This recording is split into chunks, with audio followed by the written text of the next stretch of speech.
One last question. It goes back to the book that Kevin Rudd wrote. It's from An Young. Yeah. This question is for Kevin Rudd.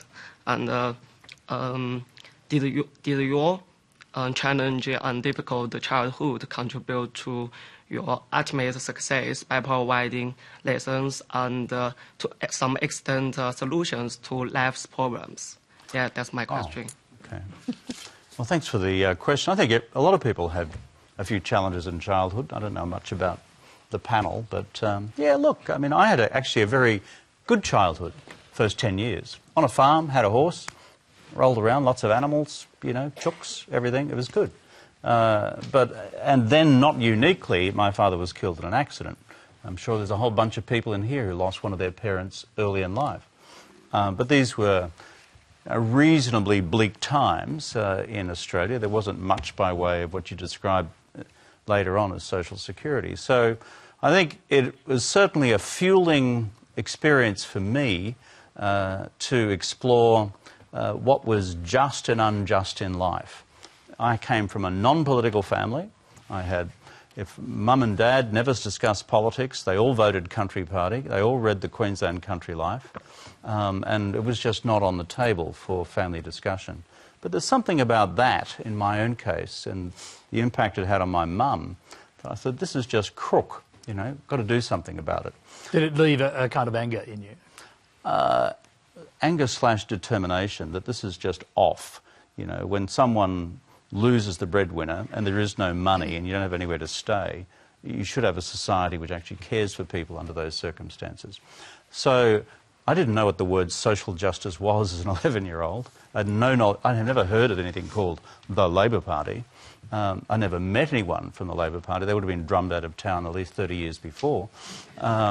So that was just an early experience. And then, frankly, when I started as a teenager to read about questions of social justice and what you can do through politics to bring about progressive change, I think that was part of it. Not all of it. I'm just going to interrupt there because you write that this book is meant as a letter of encouragement to anyone considering a future in public life. So the first question they have to ask themselves is, what do I believe in?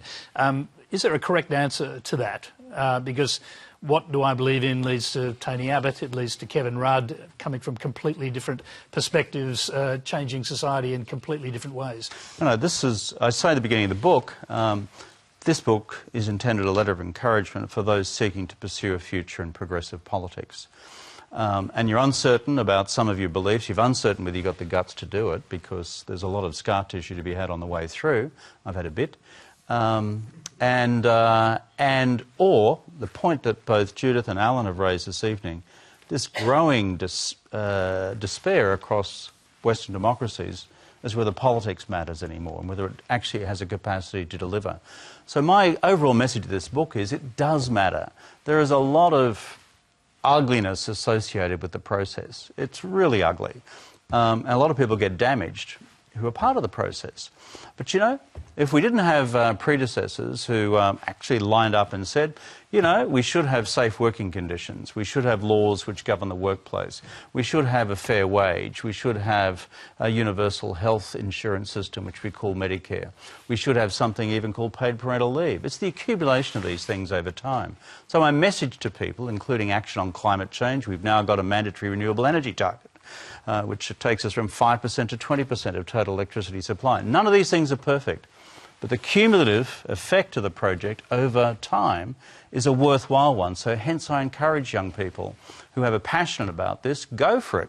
Don't die wondering. I'm just going to throw to Alan from a different perspective. Did you find a kind of encouragement to become a conservative in your life?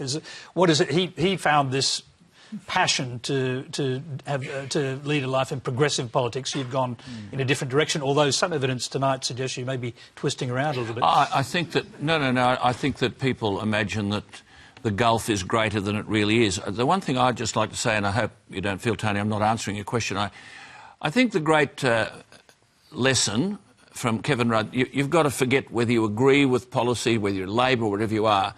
It's a wonderful statement in Australian life that you came off a dairy farm, you were a share farmer, I came off a dairy farm. It's not a great living there, and you battle and struggle, but you have risen to become the Prime Minister of your country. That is a significant triumph, and for young people who most probably have never experienced all this, there is a tendency today to believe that everything we want will be available to us. Well, another thing that I think Kevin and I have in common is that wasn't the case. My parents died never having had a holiday. I didn't really think we were any worse off as a result. I think one thing that was nice in those days was that the bank manager knew you.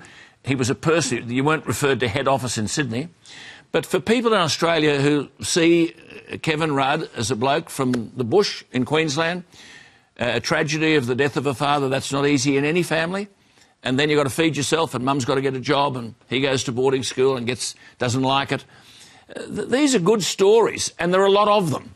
And I just say to young people, believe that you can be whatever you want to be. Actually, don't worry about the politics of it. That will most probably come to you. You'll be imbued with certain attitudes towards life and who's right and who's wrong. But I don't think that's the issue. The issue is to say that don't think that any hill is too high to climb. And I think that's what you established fairly early on, and it's to your great credit that you got to the top of that hill. Well, before we break into Sound of Music, I'm going to have to end the program here because we're out of time. Point, Tony.